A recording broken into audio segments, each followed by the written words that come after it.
Assalamualaikum warahmatullahi wabarakatuh. Selamat datang ke program Bicara Tokoh at FB Live Patma yang bersiaran secara lintas langsung dari Institut Alam dan Tamadun Melayu menerusi media sosial Facebook dan aplikasi Zoom. Program bicara kita pada kali ini dianjurkan oleh Patma dengan kerjasama Institut Alam dan Tamadun Melayu.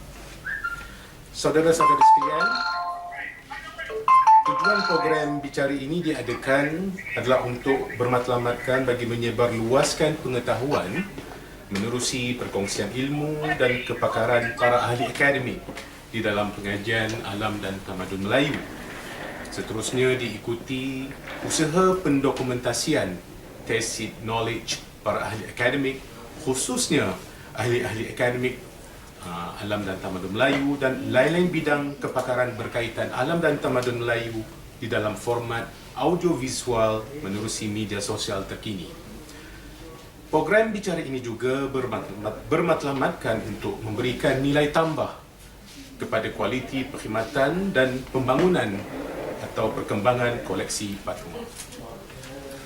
Saudara-saudari sekalian, topik bicara kita pada pagi ini adalah menyentuh tentang arah ataupun hala tuju penyelidikan manuskrip Melayu pada hari ini yang akan disampaikan oleh tokoh kita, iaitu Dr. Rosmah Wati Ahmad Zakaria selaku Ketua Pusat Penyelidikan Manuskrip Patma Universiti Kebangsaan Malaysia.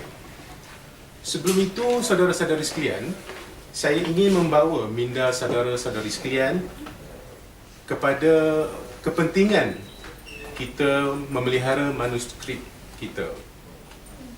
100 tahun ke belakang ataupun mungkin 200 tahun ke belakang, 500 tahun ke belakang ataupun mungkin 1000 tahun ke belakang, kita lihat bagaimana penjajah ataupun kolonial mereka merompak, ya, atau mungkin mungkin ada yang tidak setuju dengan istilah merompak, nak menggunakan istilah yang lebih lembut, mengambil tanpa izin. Tetapi bagi saya, istilah yang paling tepat sebenarnya adalah merompak, menyamun. Menyamun apa? Iaitulah manuskrip-manuskrip kita, ya, dibawa lari ke negara mereka, yang mana akhirnya kita nak mengkaji sejarah bangsa kita sendiri, nak mengkaji tentang negara kita sendiri, kita terpaksa pergi ke United Kingdom, kita terpaksa pergi ke Netherlands, ke Leiden, hanya untuk mengkaji sejarah tentang sejarah bangsa kita. Kita terpaksa pergi ke sana. Jadi dalam hal ini, mereka telah memikir daripada awal lagi bagaimana selama mana mereka menjajah negara kita, mereka beroleh ataupun mereka mendapat hasil daripada negara kita, dibawa ke negara mereka dan mereka memajukan negara mereka dengan menggunakan hasil mahsul yang terdapat di bumi negara kita.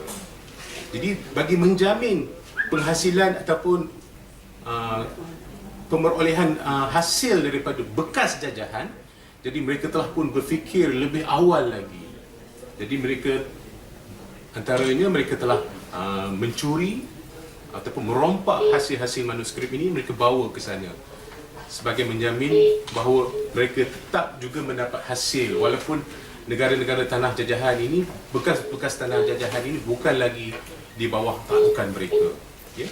Dan di samping aspek yang lain juga, kita lihat bagaimana pihak penjajah sendiri telah meletakkan satu titik perbalahan, satu titik pemberontakan. Sebagai contohnya perjanjian Inggeris Belanda 1824 yang mana telah memisahkan Kepulauan Melayu, yang mana di dalam perjanjian tersebut pihak Belanda hanya boleh meluaskan jajahan takluknya di sebelah Pulau Sumatera, Jawa dan Borneo, ya, di Kalimantan, manakala British di sebelah Semenanjung dan ke atas, ya. Di situ dah melihatkan perpecahan bangsa Melayu sendiri. Dan juga menerusi perjanjian Inggeris Siam ataupun dikenali sebagai perjanjian Bangkok 1909 juga, di mana telah memisahkan, ya, kesatuan Melayu sendiri, negeri-negeri Melayu iaitu negeri Fatani, Darussalam, negeri Setul, Mambang Segara yang sekarang ini dikenali sebagai Satun. Ya. Kalau ikut yang sebenarnya, semenanjung tanah Melayu itu bermula dari Tenasrim di Myanmar. Tenasrim ni dalam bahasa Melayunya adalah tenang sari. Ya, Kompong dua.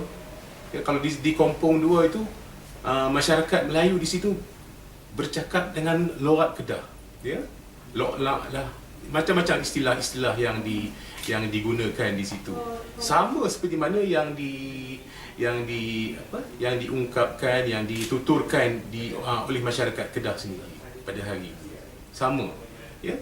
Jadi kita lihat begini, kesan daripada tindakan penjajah ini telah memecah belahkan bangsa Melayu, ya, dan meletakkan satu titik titik permulaan kepada pemberontakan seperti mana pemberontakan di Selatan Thai, ya, bangsa saudara kita di sana memberontak. Jadi apabila berlaku pemberontakan, jadi sudah pasti mereka memerlukan alat untuk mempertahankan diri. Jadi kepada siapa mereka nak membelinya, sudah pasti daripada bekas penjajah. Jadi disitulah peranan penjajah.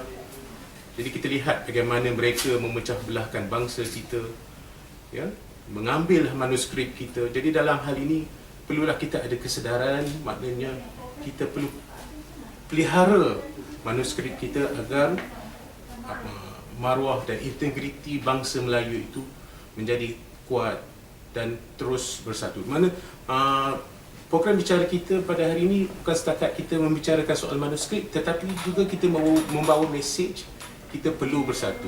Maksudnya bangsa Melayu, bangsa Malaysia perlu bersatu dalam hal ini. Okey. Berbalik kepada topik kita pada pagi ini. Jadi pada peringkat permulaannya, bila menyentuh tentang manuskrip, apakah betul doktor, ya, kalau manuskrip ni kalau ikut pada definisi Dewan Bahasa, merujuk kepada dari segi luawi ataupun dari segi bahasanya merujuk kepada naskah ataupun kertas ataupun buku yang ditulis tangan ataupun ditaip dan masih belum dicetak. Bukan betul tu doktor, okay, dari segi definisi. Okey, bismillahirrahmanirrahim. Assalamualaikum warahmatullahi wabarakatuh. Terima kasih Tuan Haji, terima kasih Fatma kerana menjemput saya sebagai panel hari ini dalam membicarakan tentang, saya rasa, topik yang sangat penting, iaitu manuskrip Melayu, sebab ia merupakan khazanah. Baik, kembali kepada soalan Tuan Haji tadi berkenaan betul ke manuskrip ini, bila kita panggil manuskrip itu, naskah tu bertulis tangan, bertaip dan sebagainya. Okey, dia ada kita panggil dua definisi. Sebab kalau manuskrip je, kalau pada kita cakap manuskrip Melayu, kita ataupun manuskrip in general, kita selalu refer pada yang bertulis tangan. Okey, yang bertulis tangan. Even kalau kita dekat luar negara pun, bila kita cakap kita buat kajian pasal manuskrip, jadi mereka akan terus automatik tahu yang kita akan kerja dengan naskah yang bertulisan tangan. Tetapi dalam dunia penerbitan sekarang, bila kita cakap manuskrip, ia bermaksud naskah yang belum diterbitkan ataupun dicetak. Jadi manuskrip tu selalu editor, kalau kita telefon untuk penerbitan, mereka akan cakap manuskrip dah siap ke tak. So bila waktu zaman ini, manuskrip tu tak semestinya tulis tangan lah. Sebab kita ada printer komputer, kan.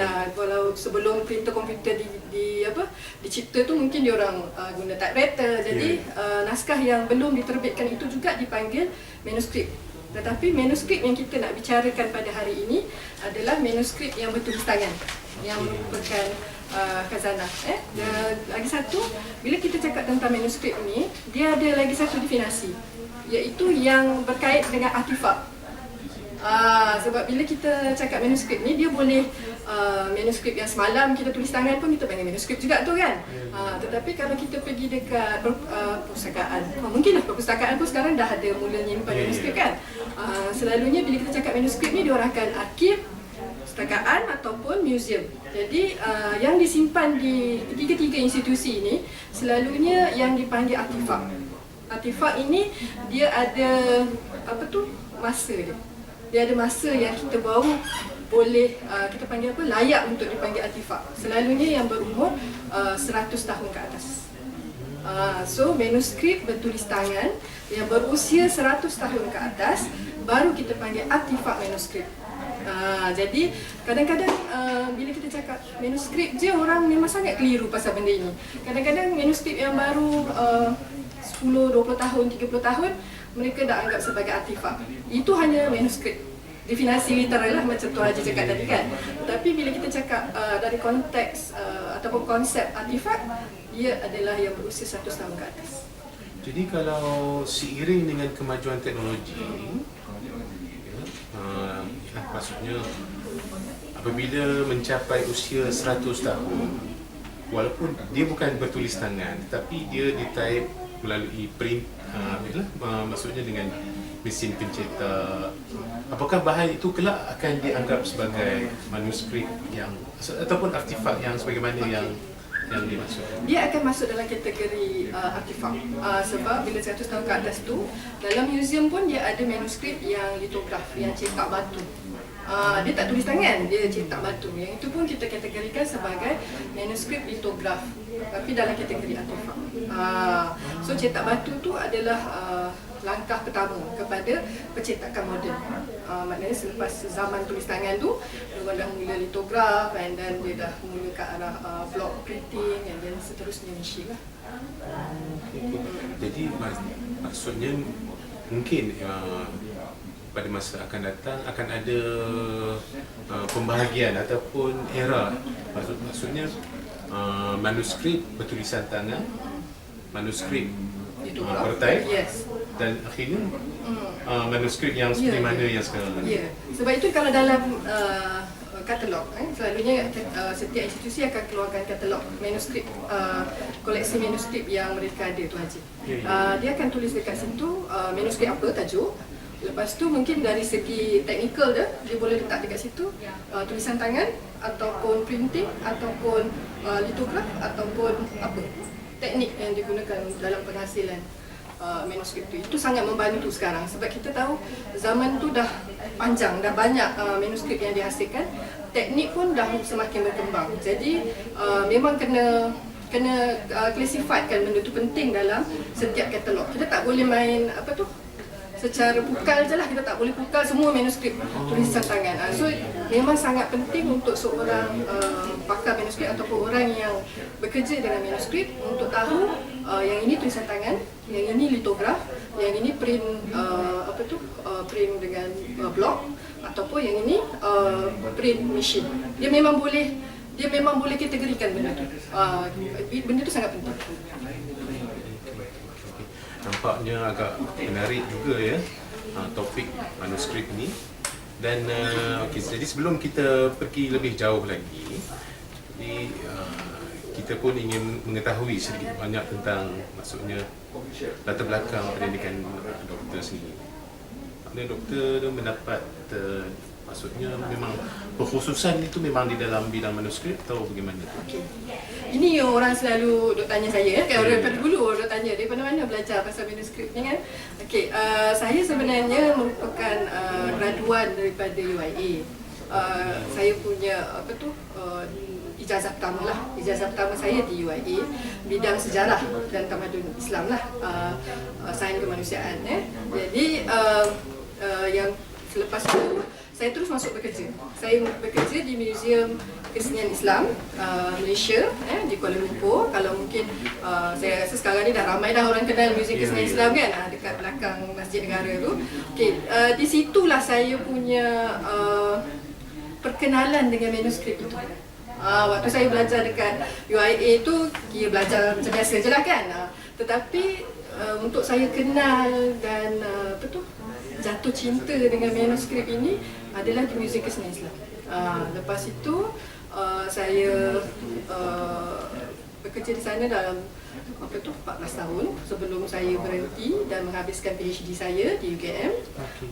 Lepas tu saya menceburi bidang akademik lah.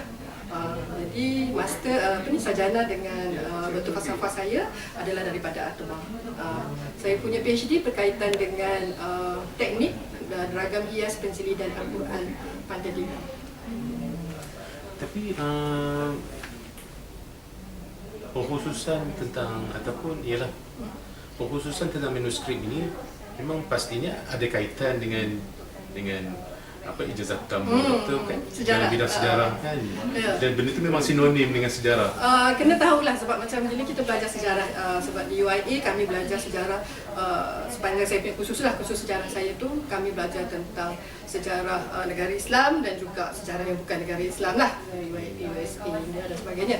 Jadi kami mengenali secara asas, maknanya asas tentang maklumat tamadun tu kita dah tahu.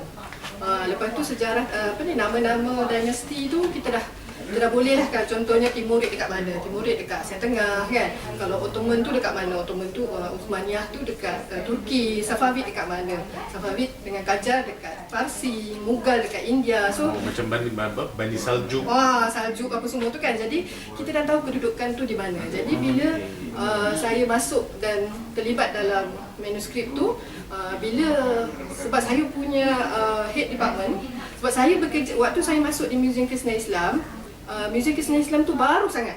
Maknanya dia punya koleksi manuskrip dia bukan yang macam sekarang. Kami kena sort ataupun kena susun manuskrip yang baru diterima sebab dia memang awal tak sampai 5 tahun waktu tu. Jadi banyak kerja yang perlu dilakukan dan saya rezeki saya agaknya. Saya bekerja dengan pakar kertas daripada Arsip Negara, Tuan Haji Razali, dan saya juga pada waktu saya masuk ke Museum Kesenian Islam tu, saya punya ketua departmen dia Profesor Mandana Bakishli. Jadi Profesor Mandana Bakishli ni pakar manuskrip Parsi. Jadi saya bekerja dengan pakar manuskrip Parsi dengan pakar manuskrip kertas Malaysia. Jadi saya mula mengenali manuskrip dekat situ. Jadi saya ni sebenarnya mengenali dan praktikal sekali. Sebab waktu tu semua saya seorang saja yang diberi tanggungjawab untuk menyusun 3,000 manuskrip. Sebab waktu tu kan saya cakap Museum Kesenian Islam baru nak buka, kita baru nak susun koleksi. Jadi saya kena sort 3,000 manuskrip di bawah bimbingan Tuan Haji Razali dan juga Dr. Mandana atau Profesor Mandana. Jadi saya mula kenal dari situlah. Maknanya macam mana nak sort, macam mana nak kena bersihkan manuskrip, macam mana nak pegang diorang kan. Jadi kita tak boleh anggap diorang macam apa tu, buku yang boleh dicampak-campak. Sebab kategori manuskrip yang saya kendalikan tu adalah yang dah 100 tahun lebih. Jadi macam kita lah, orang manusia kan kalau dah tua, lepas tu dah lunyai, kalau orang Melayu kata apa, lunyai. Dah banyak kali dia gunakan, dia buka tutup, pindah sana, pindah sini, jadi urat-urat pun dah sakit kan. Jadi kalau kita kendalikan dengan secara kasar, manuskrip akan rosak.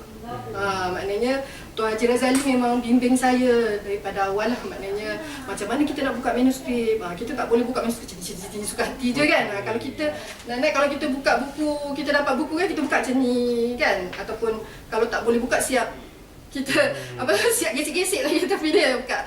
Tak boleh. Dia memang kena perlahan-perlahan. Jadi memang daripada situ saya belajar daripada bawah. Maknanya saya kenal apa itu manuskrip dari segi fizikal. Lepas itu saya kenal jenis-jenis tulisan, jenis-jenis bahasa, jenis-jenis kertas. Lepas itu cara konservasi.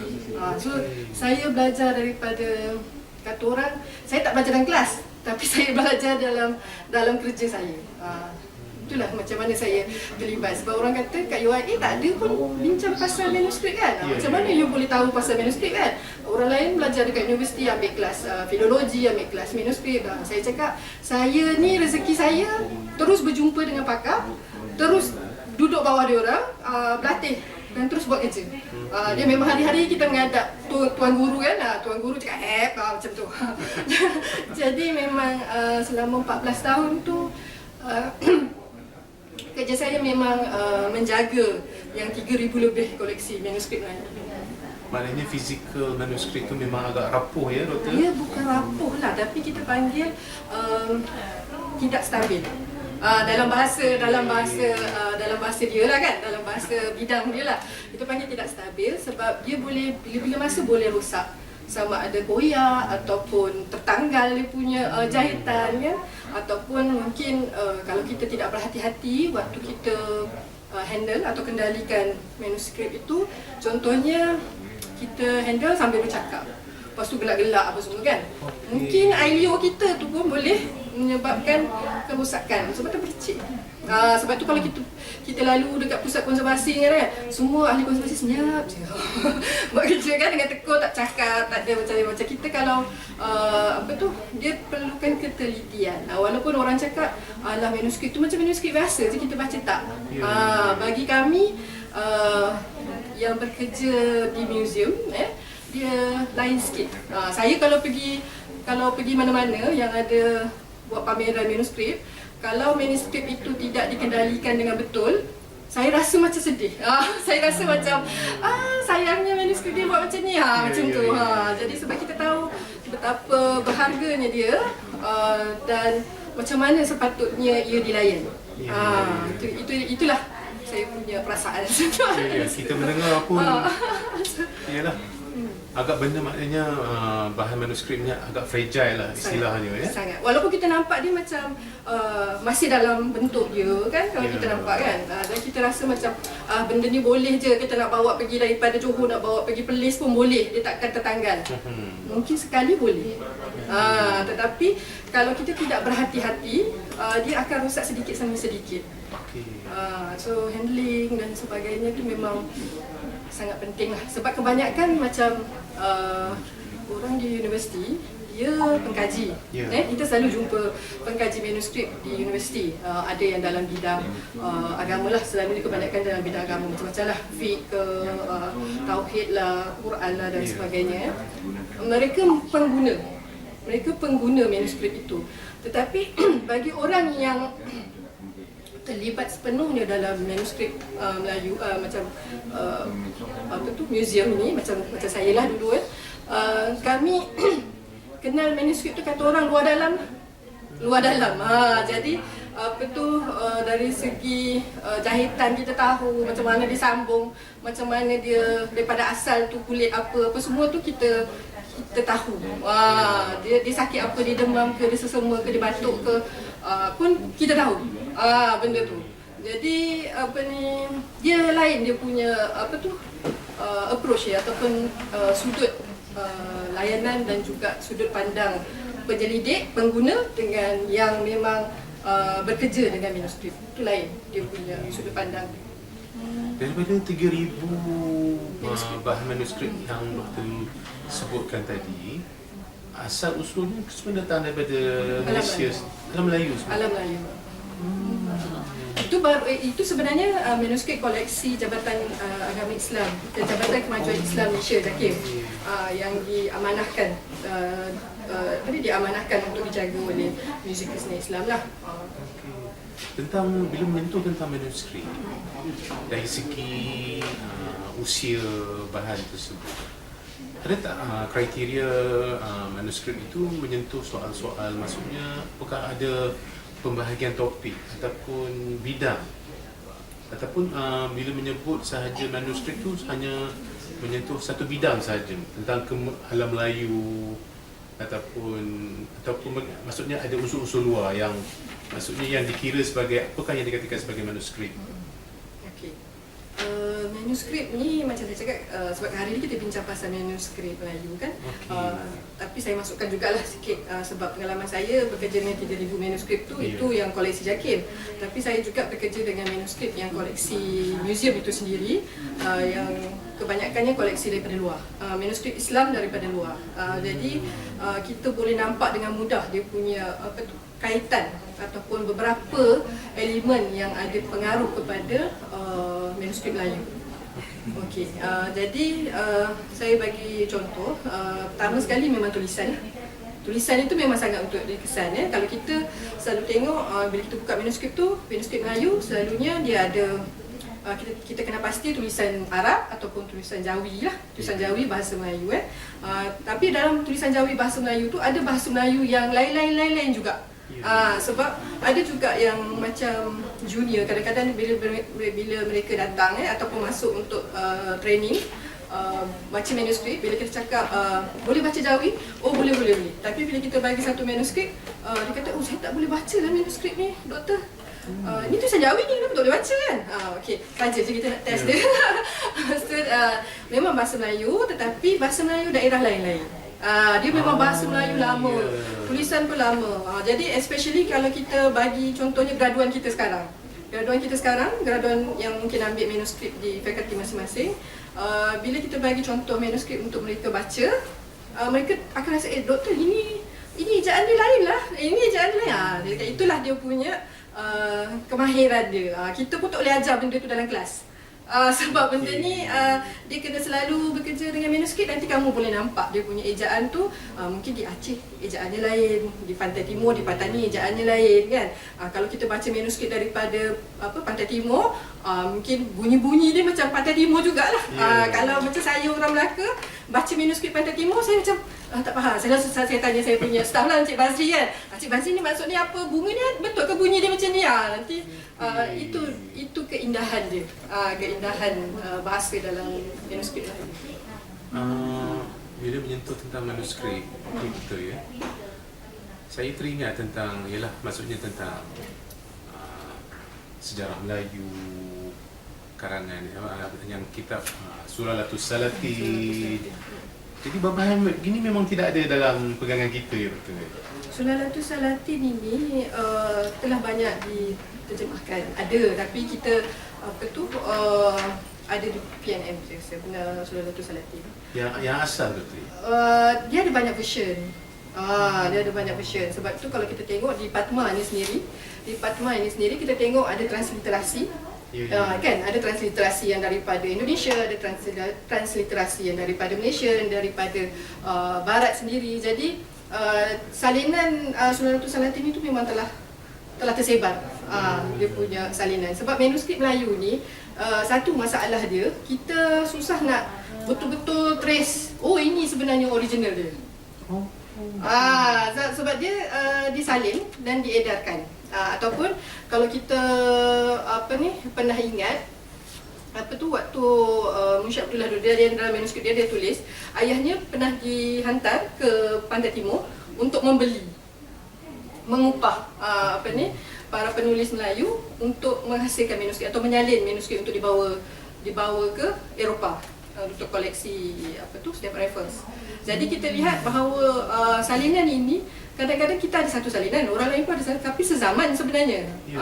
Jadi manuskrip Melayu inilah dia punya sedikit kita kata isu yang susah untuk kita detect lagi benda ni. Ini isu teknikal lah dari segi macam bahan.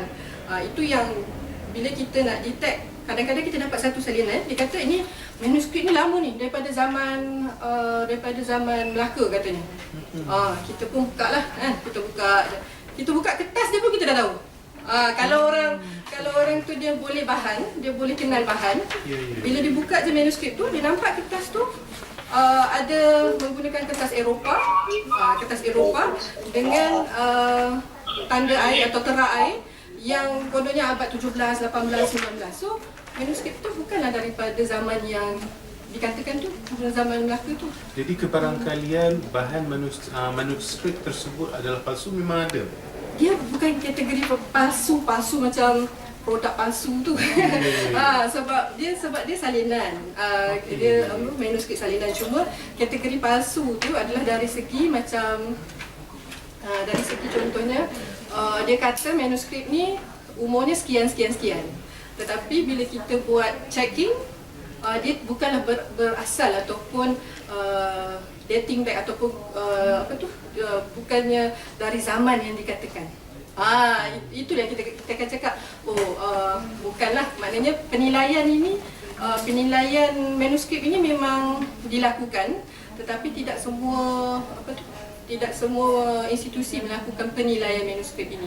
Tapi ini penting sebenarnya untuk menentukan koleksi sesebuah institusi itu adalah koleksi yang betul dan dia tidak terlebih bayar. Sebab kalau manuskrip tu lama, katakan dia kata zaman Melaka dulu, abad ke-14, 15, Jadi manuskrip tu of course dia akan jadi sangat mahal. Kan?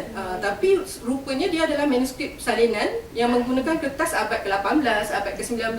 Jadi harganya tidak sepatutnya semahal yang dia letak itu. Itu penting dalam penilaian manuskrip.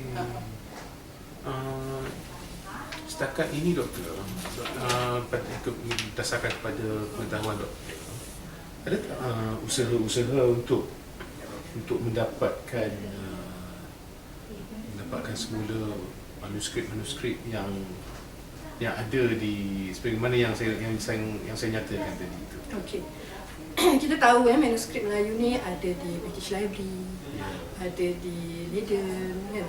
Lepas tu di Rusia, ada juga di beberapa negara di Amerika, kan? Jadi sebenarnya berpuluh ribu manuskrip kita dekat luar.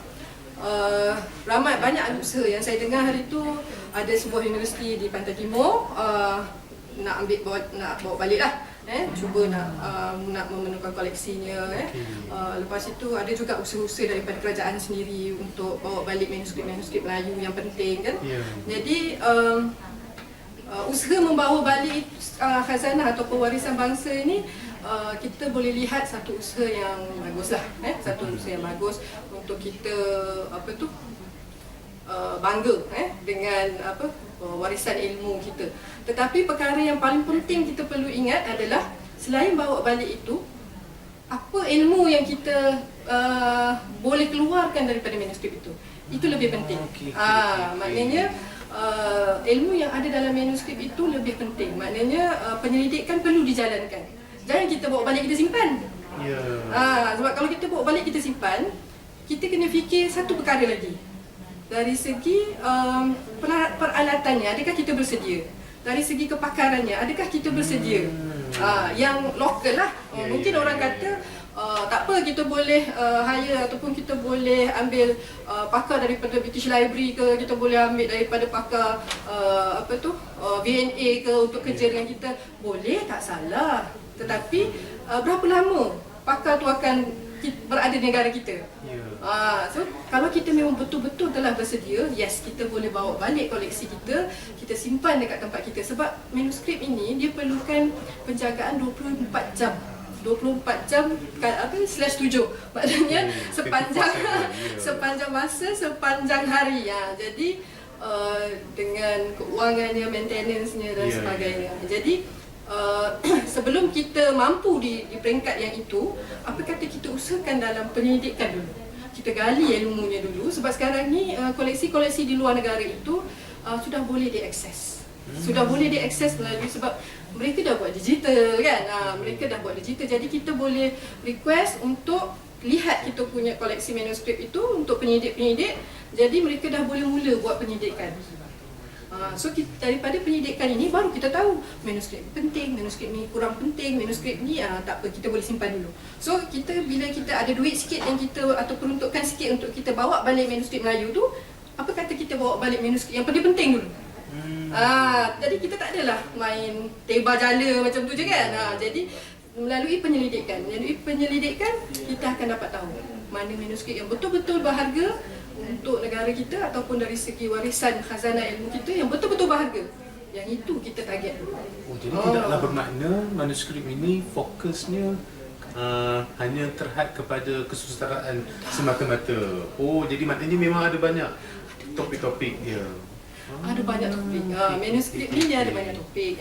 Kalau yang waktu saya ni sebenarnya suka kalau kerja duduk dengan manuskrip, tiap hari buka manuskrip baru. Seronok. Sebab waktu saya kerja dulu, kan, kalau kita buka, hari ni kita buka, kita belajar pasal pelangkahan. Pelangkahan ni kadang-kadang orang cakap tak boleh ni, apa istilah yang kita panggil kalau kita percaya benda-benda khurafat. Khurafat.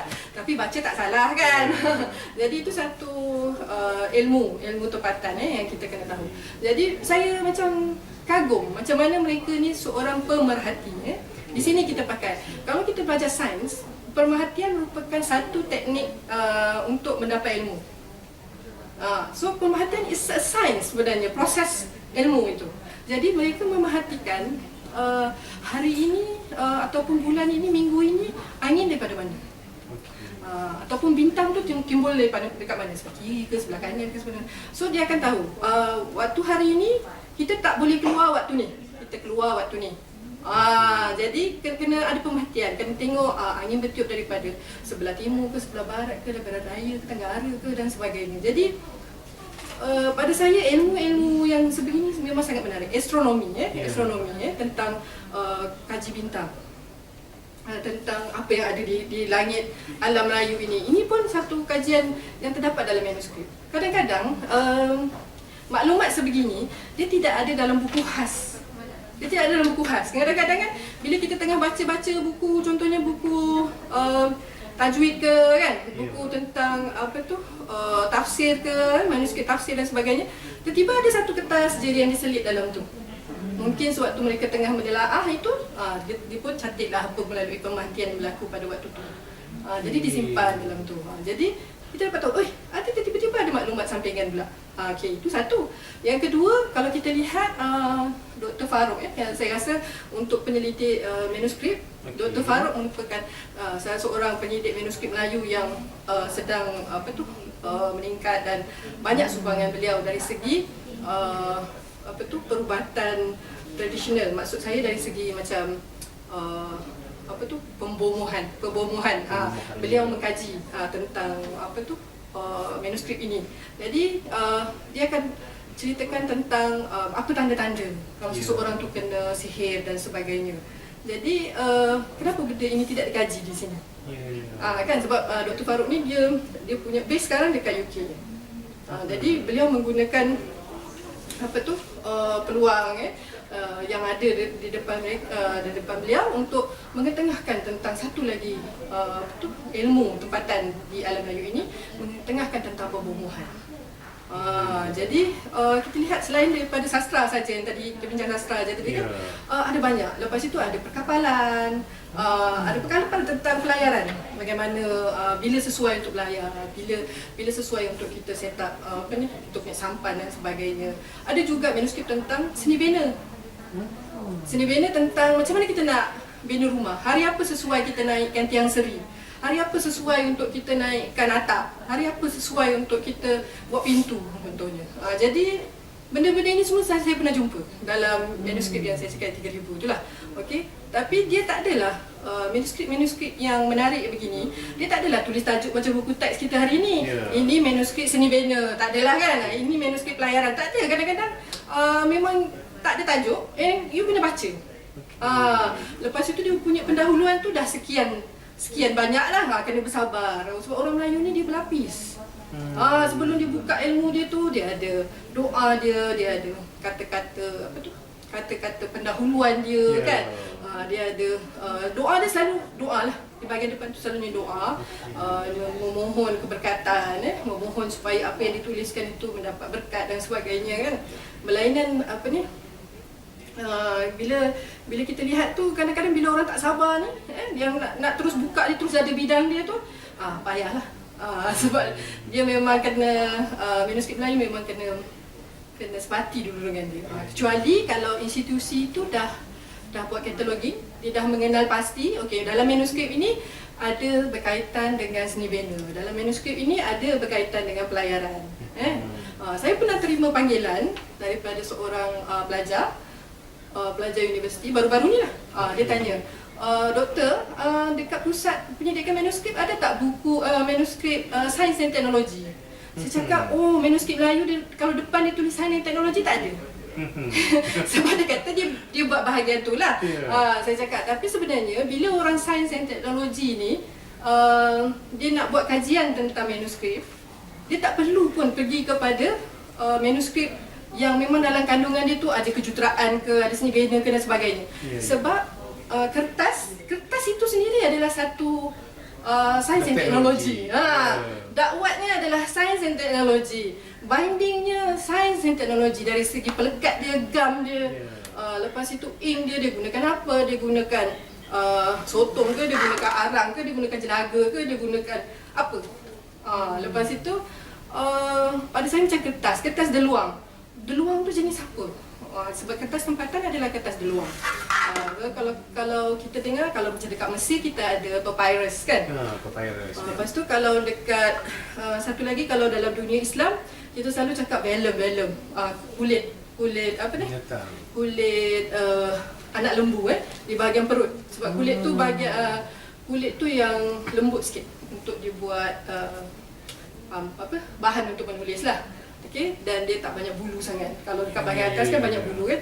Okey, jadi kalau dekat alam Melayu ni kita ada deluang, kertas deluang. Okey, kertas deluang ini pun saya tengok untuk pengkaji di negara kita kurang. Tetapi kalau di Indonesia memang kertas deluang ini memang dikaji di berbagai peringkat pengajian. Maknanya peringkat ijazah pertama pun ada kertas yang dikeluarkan, dari peringkat sarjana dan juga apatah lagi PhD lah. Sebab deluang ni kebanyakannya dihasilkan di sana. Jadi tidak salah untuk kita juga turut menyumbang dalam penyelidikan kertas deluang ni. Berdasarkan pengamatan doktor, dari segi kualiti, apakah kertas dari maksudnya kertas yang digunakan sebagai maksudnya untuk bahan-bahan manuskrip, kertas yang diperbuat daripada sumber tumbuhan ataupun daripada haiwan, yang mana satu yang lebih berkualiti sebenarnya? Okey, kualiti tu dua-dua ada dia punya kelebihan dan kekurangan lah. Tetapi dua-dua ni organik. Dua-dua ni organik. Bagi kertas yang diperbuat daripada velum ataupun kulit ini, dia makin lama makin keras.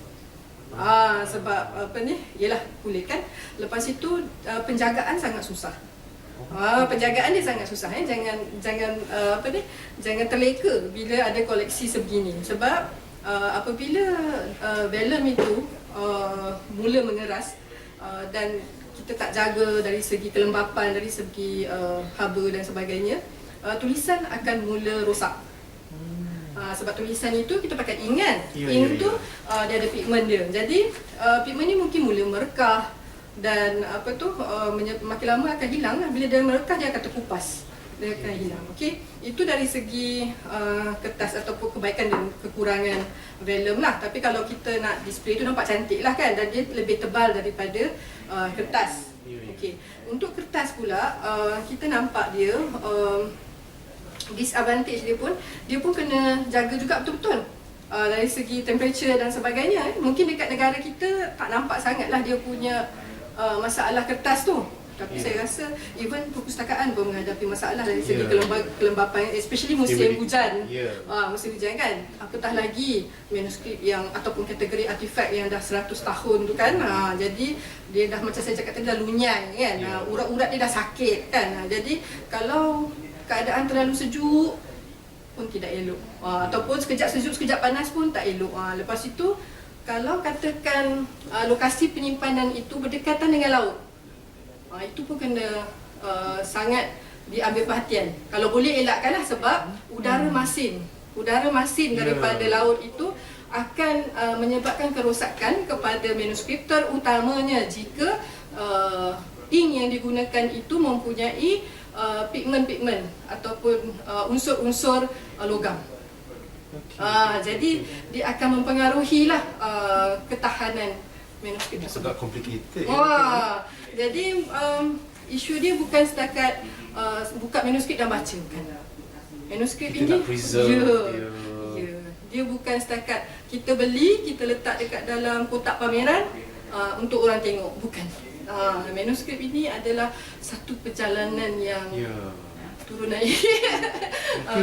Mungkin pada pandangan saya selain daripada usaha kita nak preserve bahan manuskrip, barangkali dalam usaha kita untuk membina bangunan pun yang bersesuaian perlu juga. Definitely. Semestinya sebab katakanlah kita bina bangunan, contohnya lah, kalau kita bina bangunan semuanya gelas. Gitu kan, trend sekarang kan gelas saja kan. Gelas saja kan. Dia punya dinding semua gelas. Lepas tu dalam tu kita cakap fully aircon 24 hours. Tetapi fikir tak cahaya yang masuk, pencahayaan dia, walaupun dia akan kata tinted lah, tak boleh masuk, berapa persen je masuk dan sebagainya, percayalah pada saya. Sebab muzik kesenian Islam itu pun dia punya kebanyakan strukturnya daripada kaca. Kaca. Glass kan. Jadi sangat susah sebab kita nak kontrol lighting, nak kontrol faktor luar, cahaya, cuaca tu semua tu kan susah. Walaupun dalam ni kita ada aircon. Sebab bila kat luar panas, kat dalam ni aircon, dia akan mempengaruhi suhu dekat dalam ni kan. Kita naikkan lagi supaya benda tu sejuk kan. Jadi dia tak boleh bertahan lama sebenarnya. Jadi pencahayaan itu merujuk kepada pencahayaan asli. Bukan pencahayaan lampu. Pencahayaan asli tu memang orang kata bagus untuk manuskrip. Tetapi dia tak boleh terdedah secara keterlaluan lah. Kena kontrol juga. Lepas tu ada orang yang mengatakan, oh kalau macam tu kita letak kat bawah lah. Buat sempat simpanan dalam bawah tanah. Tak boleh juga sebab kita punya negara selalu hujan, ada musim lembap. Kalau nak buat tu memang kena ambil kira dari segi layer ataupun lapisan dinding itu supaya tak ada penyerapan humidity tu, kelembapan. Kalau tak ada, kita akan menghadapi masalah fungus. Fungus ini memang kena tengok betul. Kalau dulu kalau orang jumpa saya dekat galeri kan, tengah buat apa lah ni kan. Sebenarnya kita kena tengok tu bila manuskrip yang dipamerkan kan, dia buka macam tu kan. Kita kena tengok tu. Kadang kita nampak halus dia macam bulu-bulu. Tu sebenarnya dah fungus. Kena keluarkan cepat. So memang agak complicated.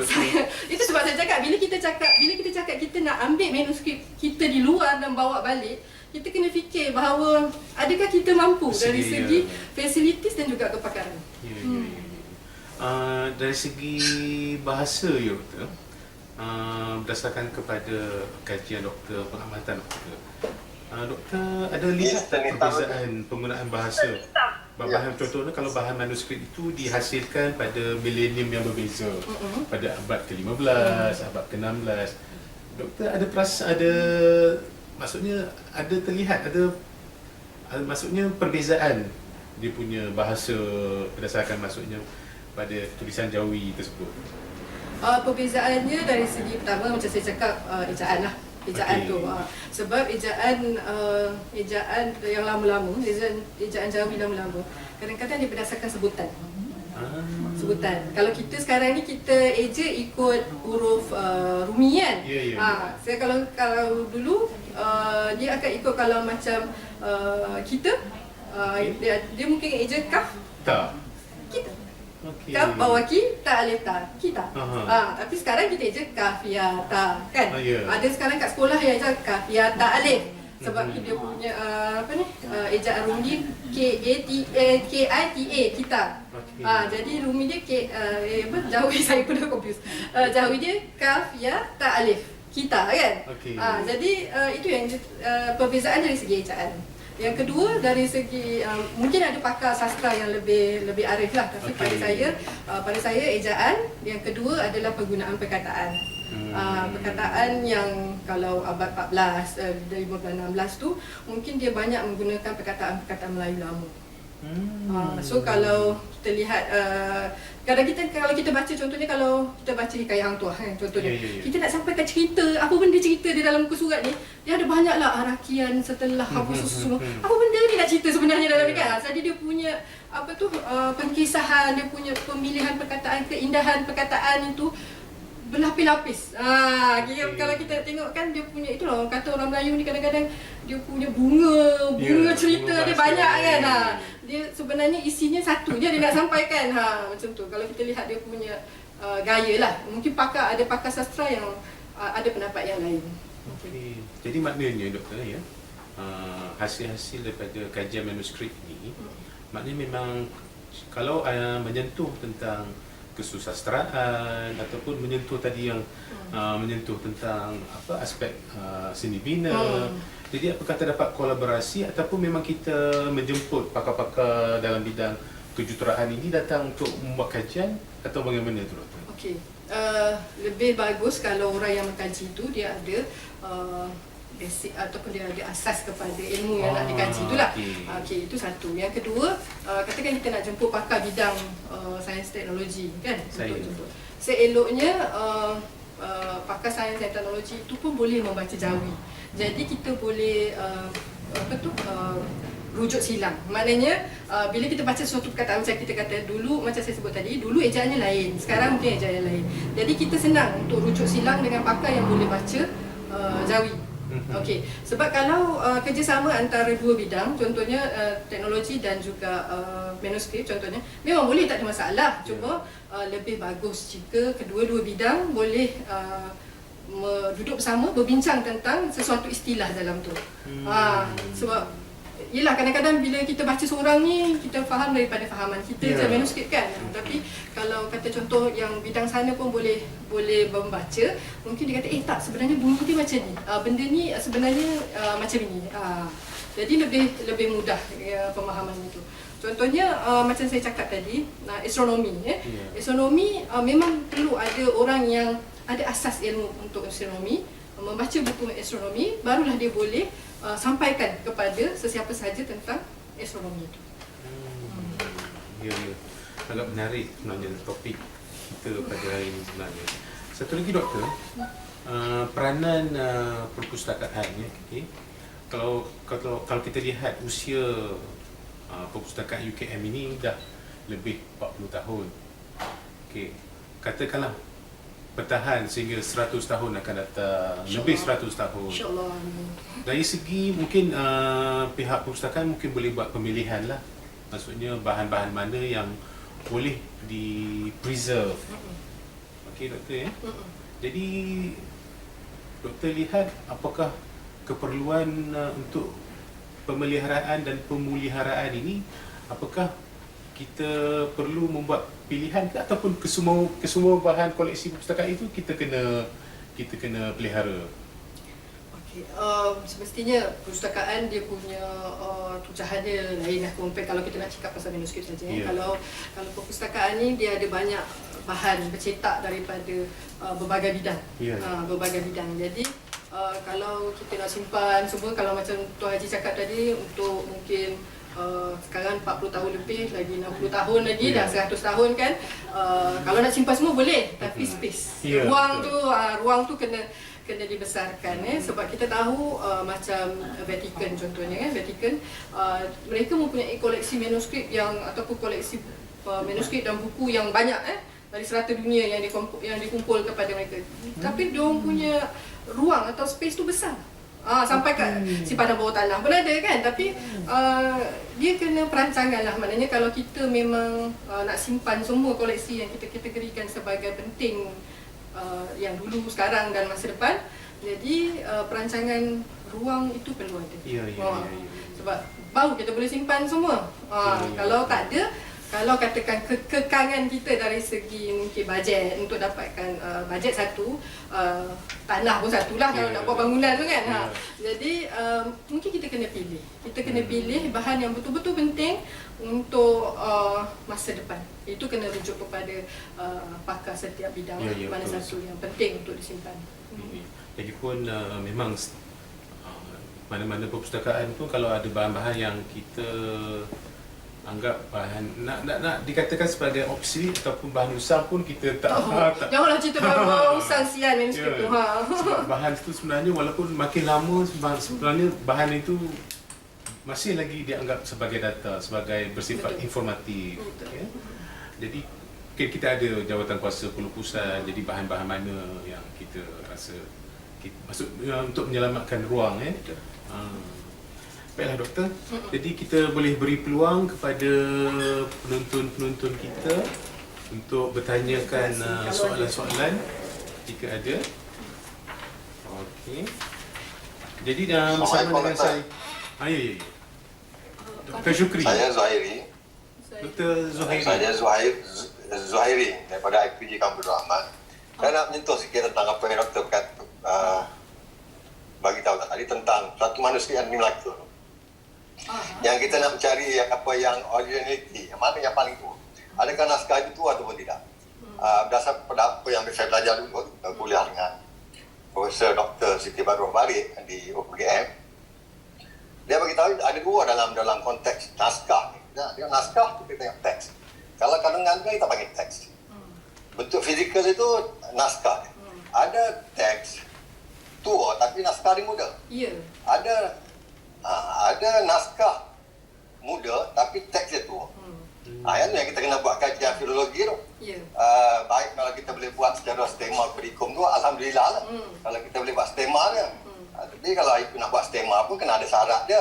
Naskah mesti turun dari atas ke bawah, kan boleh dikembangkan daripada tepi. Kalau daripada tepi tu, masa kita kena pakai yang teori filologi moden lah. Itu yang kita kena perlu hati-hati ketika kita buat kajian secara filologi. Sebab kalau kita tengok kertas kita tahu keluar tahun bila berdasar pada watermark yang ada pada kertas. Kertas itu tak ada. Betul. Kita kena tahu kertas itu diterbitkan tahun bila. Jadi sebab itulah yang penting kalau boleh kita buat kajian secara filologis tradisional tu, kita menggunakan teks tu balik, maka kita dapat tahulah naskah mana yang paling tua nanti. Tapi itu satu yang sukar lah. Kalau kita nak buat sejarah Melayu pun ada 35 versi. Itu memang susah. Satu lagi yang saya nak menyentuh juga tentang akses kepada manuskrip. Saya berpeluang untuk buat penelitian di 3 buah pustakaan. Pertama di pusat manuskrip Melayu lah, di Pustakaan Negara Malaysia. Yang kedua di Jakarta, di Pustakaan Nasional Indonesia di Jakarta. Dan yang ketiga di Leiden. Akses di Leiden itu lebih mudah berbanding pada dua-dua pustakaan tadi lah. Saya ingat lagi ketika ke Leiden pada tahun 2015. Saya minta saja naskah tu, nanti dalam 20 minit akan sampai naskah itu. Dalam naskah yang asli lah, manuskrip asli tu. Bukan dalam bentuk mikrofilm atau microfiche, tapi dalam bentuk manuskrip tu. Jadi saya ke sana tu dalam 9 hari saya boleh meneliti lebih kurang dalam 10 manuskrip saya teliti. Sebab saya tu ke sana sebab nak meneliti hikayat Semau sebenarnya. Tapi dibawa pulang tu hampir 10 manuskrip yang lain lah. Masuklah hikayat Iskandar Kana, Syahir Bidasari dan sebagainya. Tapi di Jakarta ketika saya nak buat salinan itu, baik dalam bentuk nak buat salinan digital, sama ada kita buat dalam bentuk JPEG ataupun PDF, tidak diberi. Pihak universiti yang kena buat, pihak perpustakaan yang kena buat. Begitu juga dengan yang di perpustakaan negara kita. Tapi di Leiden saya dibenarkan untuk ambil gambar. Jadi saya ambil gambar, saya buat salinan dalam bentuk JPEG dengan PDF. Jadi kita boleh buat balik senang. Cuma masa saja itu terhad pada saya, ada 9 hari saja ke sana. Itu yang penting dalam kajian filologi ni, kita nak bagi akses yang seluasnya kepada pengkaji. Baru hidup bidang filologi ni. Bila dia akan lama-kelamaan dia akan mati. Filologi ni bukan satu bidang yang cukup digemari. Saya ingat lagi Prof. Oman Fatur Rahman daripada Universiti Islam Negeri Jakarta, dia beritahu filologi ni sepi pengkaji, sepi peminatnya, tapi ni ramai nilai. Peminat dia kurang tapi nilai dia banyak. Itu sajalah tanggapan dan pendapat saya pada hari ini. Terima kasih. Terima kasih. Cik Zairuddin. Assalamualaikum. Cik Zuhairi. Cik Zuhairi. Zuhairi, okey. Assalamualaikum. Waalaikumsalam. Dengar tak suara saya? Dengar. Saya rasa Dr. Ros kenal saya. Ya, kena. Doktor. Ya, kena. Dr. Syukri. Ya, silakan. Okey. Sebenarnya apa yang saudara tadi sebut itu, dia guna teori filologi itu dari barat. Kita dalam Islam, kita ada kaedah filologi kita yang disebutkan tahqiq. Dan tahqiq, benda ini hanya ilmu yang baru diperkenalkan di alam Melayu ni.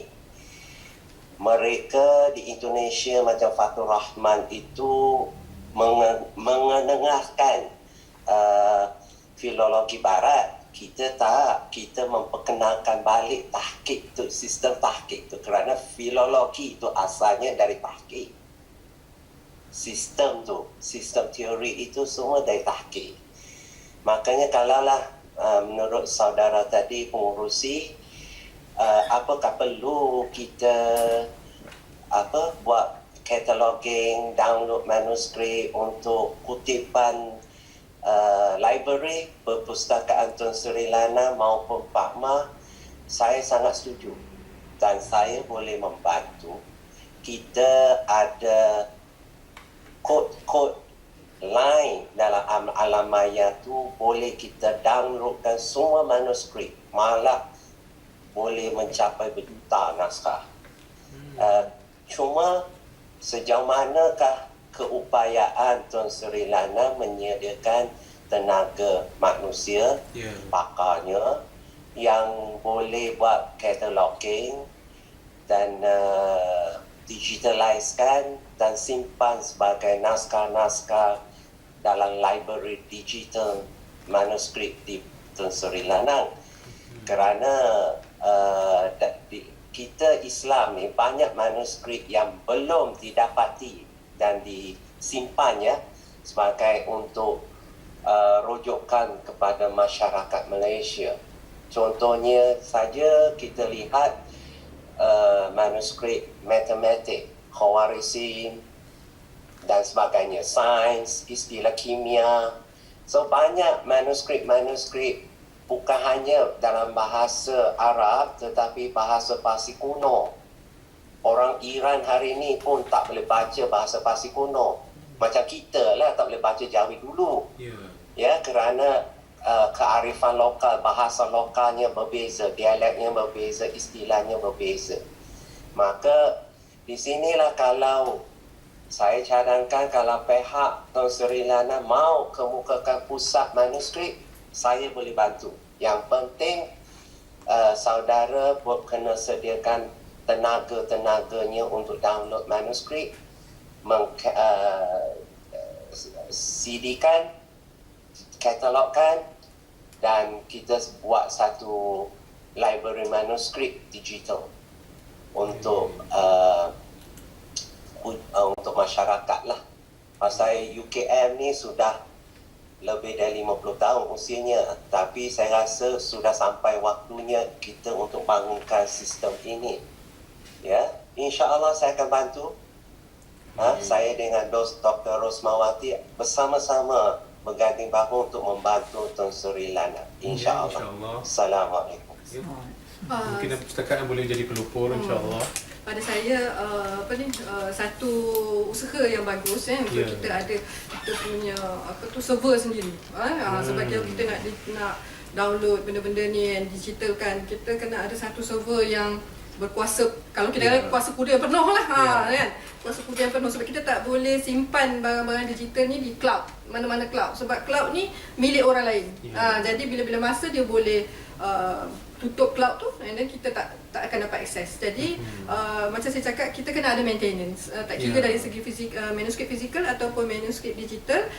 Pertama sekali maintenance perlu ada. Server bukan murah, server sangat mahal. Yang kedua adalah dari segi bila kita menggunakan manuskrip yang disimpan oleh orang lain, kita kena minta kebenaran sebenarnya, sebab dia ada hak cipta di situ. Memanglah yang menulis itu mungkin dah meninggal lama kan, dah tak ada dah, dan hak itu sebenarnya dah jadi public. Tetapi pemilik itu kalau dia beli manuskrip itu, sebenarnya dia ada hak ke atas manuskrip tersebut. Jadi kita benda-benda digital ini sebenarnya dia melibatkan isu hak yang sangat complicated juga sebenarnya. Kadang dia cakap buku ni kan orang ni yang tulis, tetapi kenapa pula orang ni nak claim hak? Tapi kita kena ingat dia hak sebagai pemilik naskah.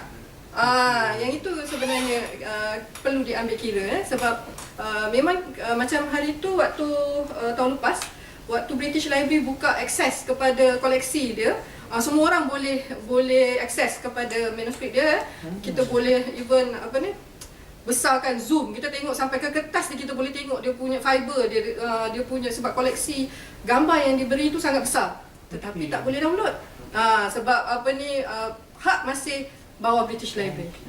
Jadi memang kalau kita dapat kebenaran untuk akses ataupun download semua benda-benda manuskrip ini, dia memang sangat bagus dan sebenarnya menjimatkanlah dari segi membeli, tapi kita kena buat peruntukan pula dari segi nak menyediakan server.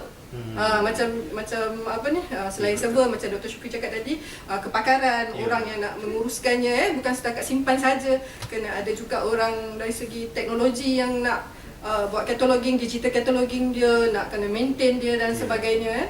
Jadi either manual ataupun digital, kedua-duanya ada perlu ada peruntukan lah. Yang senangnya ada duit kita cerita. Okey. Cuma saya lihat dari segi kebaikannya di sini, apabila kita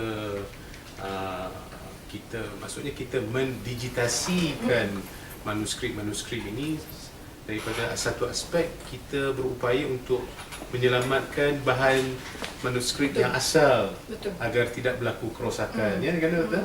Cuma apabila didigitasikan, jadi sebagaimana tadilah menyentuh soal copyright, hak cipta, hak milik. Hak cipta tu dah tak jadi dah sebab penulis dah insya-Allah dah meninggal lah kan. Dah tak ada dah. Cuma itu isunya. Cuma saya nak sentuh yang Encik Zahiruddin cakap tadi, akses. Akses tu kan kenapa dekat Malaysia ni susah, dekat luar negeri senang berbanding nak akses dan sebagainya. Okey, sebenarnya macam ni sebab saya rasa di Malaysia ni kita punya koleksi satu kepercayaan kepada penyidik itu sendiri. Sebab kalau yang pergi luar negeri tu sebenarnya dia memang betul-betul yang boleh mampu sampai ke luar negeri tu untuk cari manuskrip ni. Sebenarnya mereka ni dah memang betul-betul perlukan manuskrip itu dan dia sebenarnya sayang manuskrip tu. Jadi cara dia handle tu lain. Okey, orang di luar sana dia memang lebih mudah untuk akses, untuk buat salinan dan sebagainya.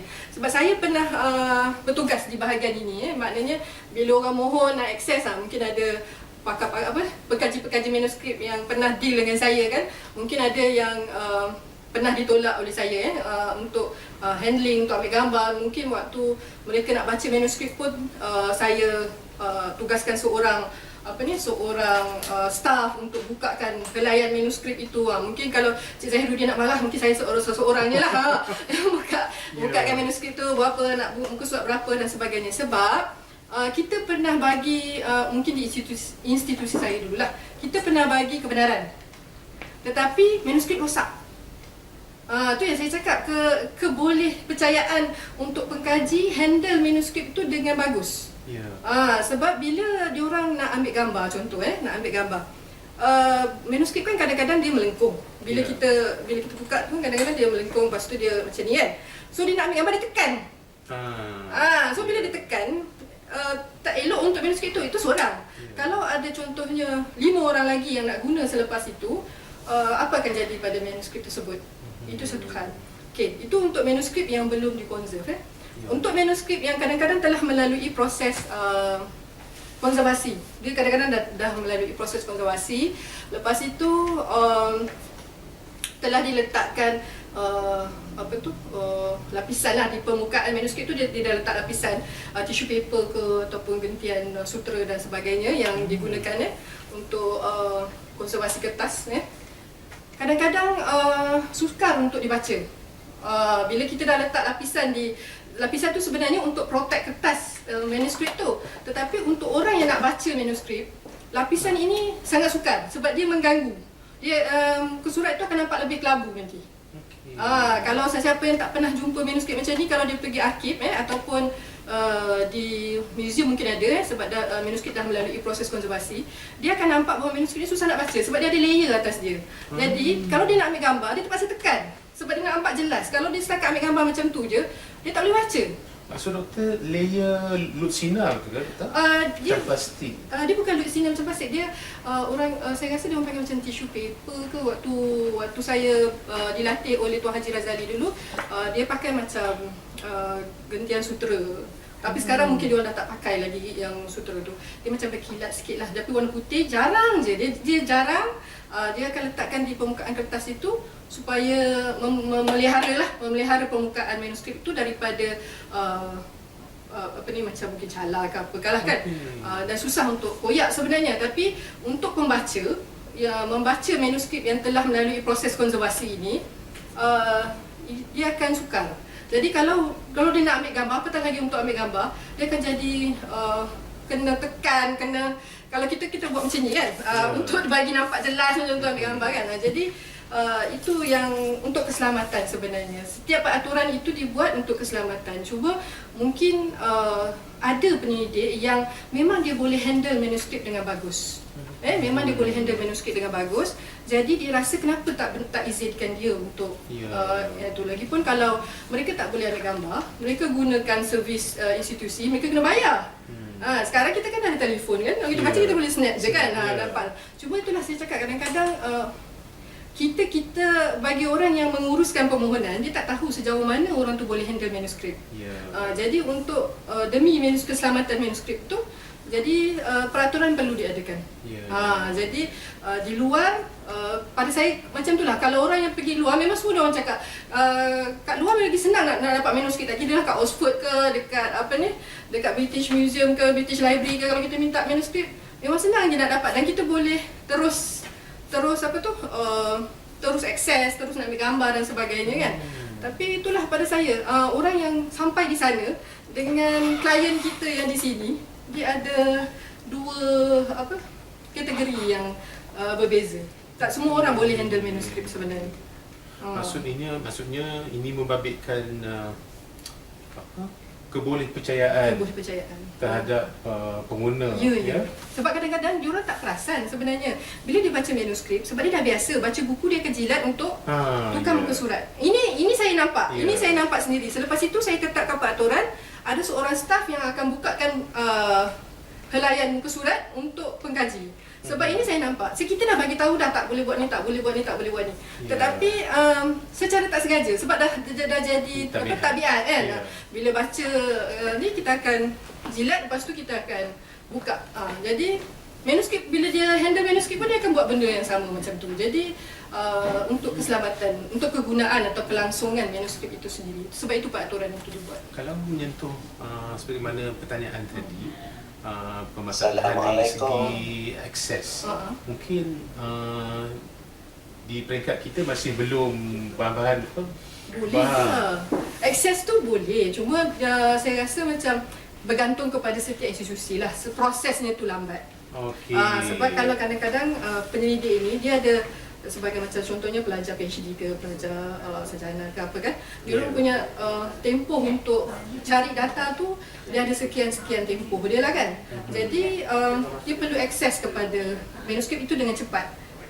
Jadi yang diketengahkan tadi adalah kenapa dekat luar negeri kita apply senang dapat kan, senang je lulus. Dekat sini tak boleh. Itu bergantung kepada proses dia, dia punya cara kerja, SOP dia. Macam mana proses tu nak dapat kelulusan siapa kan. Jadi kalau orang tu yang terima, orang tu yang luluskan, InsyaAllah tak lama kot. Tapi kalau orang tu terima, dia kena bagi dekat orang lain pula untuk tengok, lepas tu bagi kat orang lain pula untuk luluskan, itu akan ambil masa. Plus kebolehpercayaan sama betul. Ya. Ada pertanyaan tadi yang saya kedengar. Assalamualaikum. Waalaikumsalam. Tadi Dr. Rose cakap tentang hak cipta tu. Saya rasa dalam alam maya tu yang saya lihat tidak perlu ada hak cipta.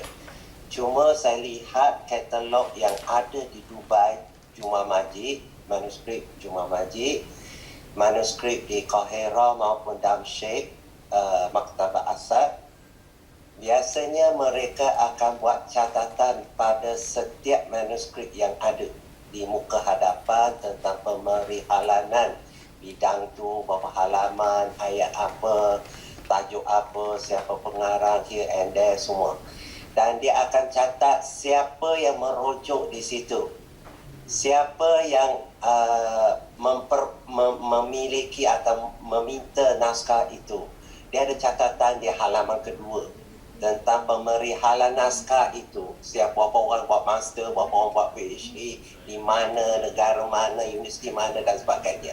Ini yang perlu dimuatkan dalam pengkatalogan waktu kita download digital itu dari alam maya itu. Kita akan rujuk bahawa manuskrip ini diambil dari line ini, naskah ini, berapa halaman dan sebagainya. Dan waktu kita buat pinjaman keluar, kalau Tun Sri Lana buat pinjaman keluar atau orang datang merujuk, kita akan buat catatan di situ, di halaman kedua, supaya kita tahu perkembangan teks tersebut tersebar di mana dan bagaimana dan apa telah dibuat peringkat master, peringkat research, peringkat PhD dan sebagainya. Ini yang perlu dibuat sebenarnya oleh cadangan saya lah, Perpustakaan Tun Sri Lana.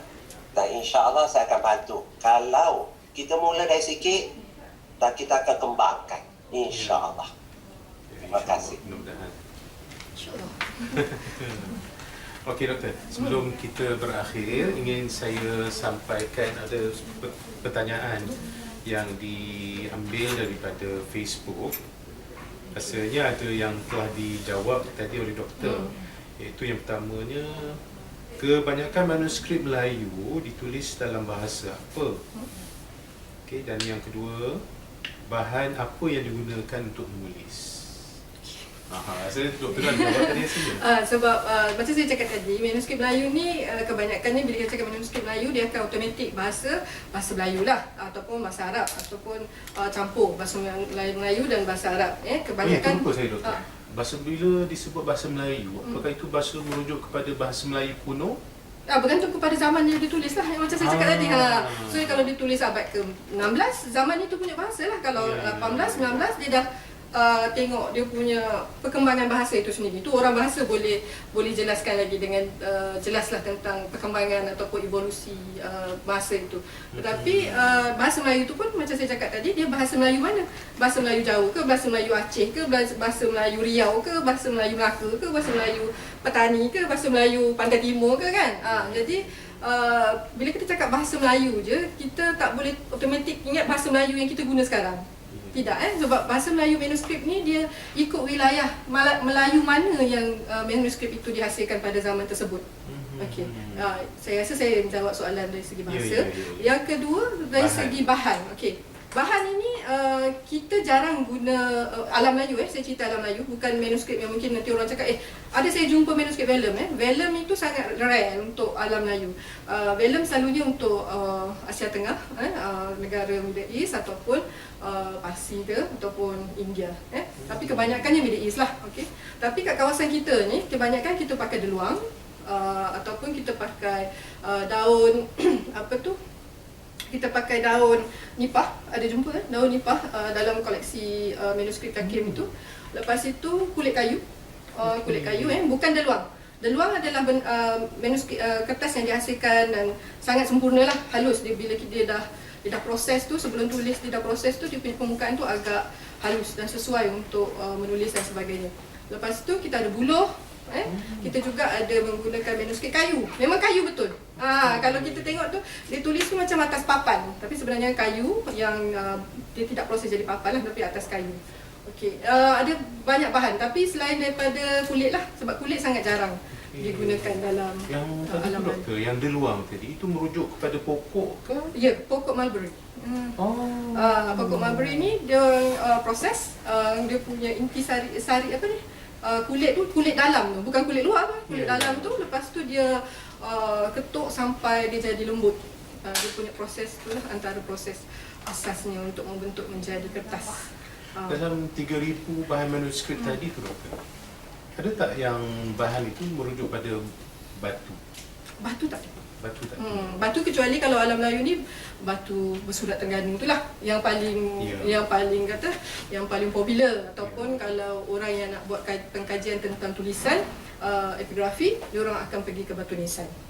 Batu Nisan sebab alam Melayu ni dia punya prasasti, selalu ada prasasti Terengganu ataupun ada lagi prasasti yang dia jumpa dekat Indonesia lah, di Jawa dan sebagainya. Okey doktor. Baiklah, saudara-saudari sekalian, nampaknya kita telah sampai kepada penghujung Itu ada lagi. Manuskrip paling tua pernah dijumpa di Malaysia dan apa konten manuskrip tersebut. Okey. Saya sebenarnya tak boleh minta maaf ini di luar saya punya bidang pengetahuan. Manuskrip yang paling tua ni memang pada saya tak tahu. Saya cakap betul, saya tak tahu sebab macam saya cakap tadi, kita punya masalah koleksi tu berteraburan lagi. Kita kalau kita nak cakap paling tua tu nanti kan kat tempat lain ada lagi yang paling tua kan. Jadi insya-Allah mungkin penyidik-penyidik di masa depan boleh memberikan maklumat ini kepada saudari Ana. Saudari Ana. Terima kasih. Kepada Encik Zuhairi. Itu telah diberi oleh Encik Zuhairi. Beliau bidang filologi saya rasa. Saya bahagian kodikologi. Okey. Okey. Demikian sahaja sesi bicara kita pada hari ini. Jadi mewakili pihak penganjur, kami mengucapkan jutaan terima kasih kepada Dr. Ros kerana telah sudi memenuhi jemputan kami untuk menyampaikan sesi perkongsian ilmu yang amat bermakna sebenarnya. Dan sebelum kita berakhir, kepada saudara-saudari yang daripada warga UKM, saudara-saudari boleh mengimbas QR code yang tertera sebagai bukti kehadiran maya saudara-saudari sekalian. Maka dengan ini saya sudahi dengan wabillahi taufik wal hidayah. Assalamualaikum warahmatullahi wabarakatuh. Jumpa kita di lain sesi.